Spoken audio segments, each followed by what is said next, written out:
Peace and greetings. For those of you who don't know me, my name is Ogé-Maxwell. I'm from Markham, Ontario, and I'm 28 years old.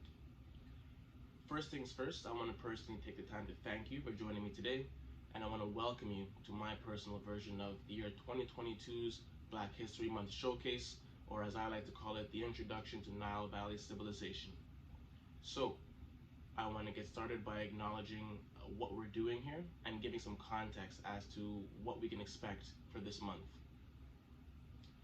Any of you who know me well enough to know me growing up and to remember me growing up as a child knows that I've never really cared too much and been too eager and too excited to be celebrating Black history as it relates to how it's celebrated in North America.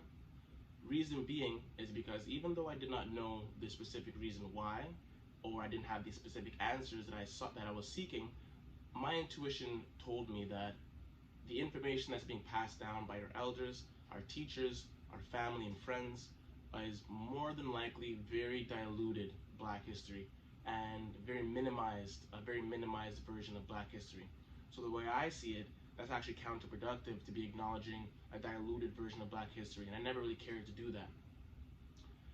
Fast forward into my adulthood now, I have taken the liberty and the initiative to invest into a plethora and an abundance of scholarship, as you can see here, and I've become self-taught, and I am now well-read as it pertains to Black history relating to world history. A few substantial aspects of Black History Month I want to share with you. Its genesis can be found back in the year 1926. A man by the name of Carter G. Woodson initially founded Negro History Week. Now, a very big misconception that I want to acknowledge when it comes to Black History Month or Negro History Week is in fact that I feel like we're taking the wrong approach.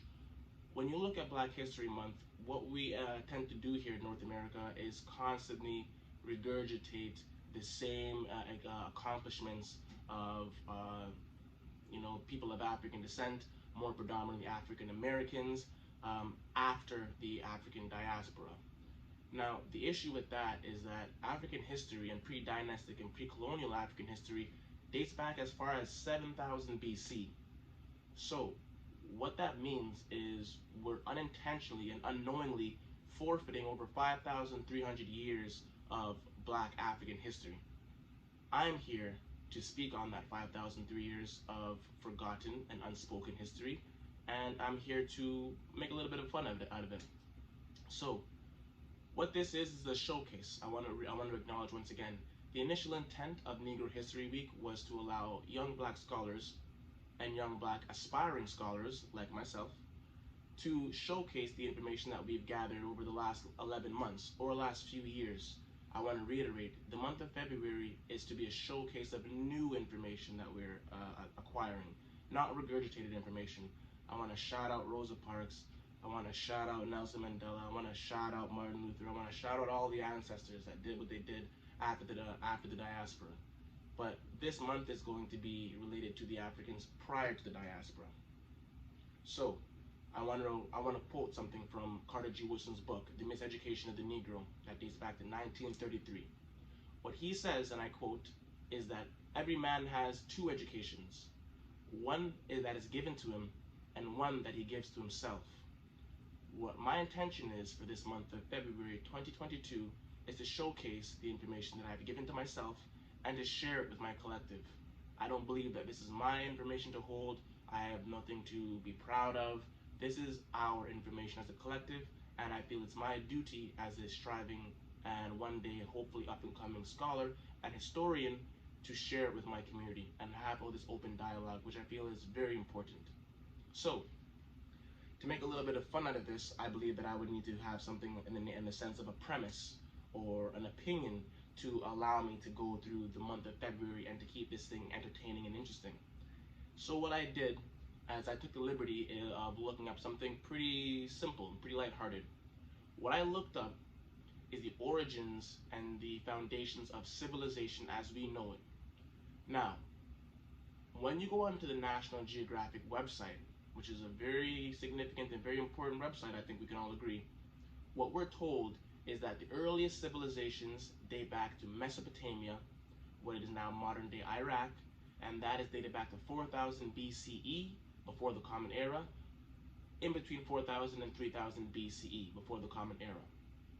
What we're also told is that the first forms of writing are that of cuneiform of Mesopotamia, and that dates back to 3100 BCE.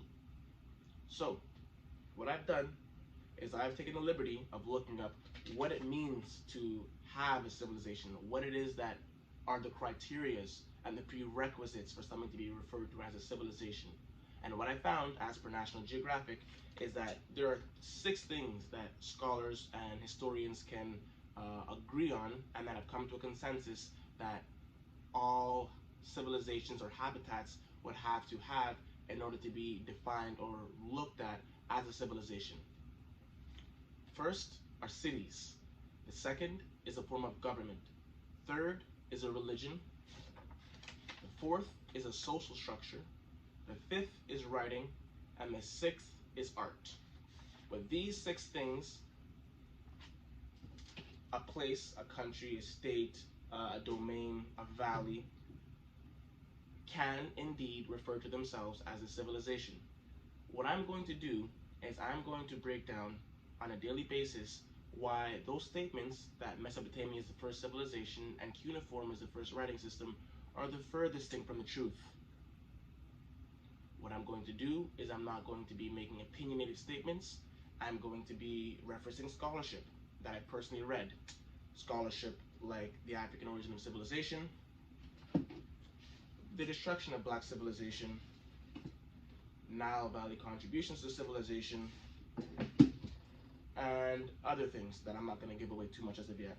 What I'm going to be doing is cross-referencing different excerpts of literature and referencing them to these statements by National Geographic, and I'm going to open the dialogue, and I'm going to see just how true this information being given to us by National Geographic is, and I'm going to expound on unspoken, forgotten, and oftentimes unheard of aspects of pre-colonial and pre-dynastic African civilization. This is in no way, shape, or form going to be easy. I'm a plumber by trade. This is the first time doing something like this, but you don't find growth inside your comfort zone. So as I take you with me outside of my comfort zone, and I'm vulnerable enough with you to share the findings and showcase them to you, I want to welcome you once again to 2022's African History Month, the showcase and the introduction to Nile Valley civilization. Welcome. Let's get the show on the road.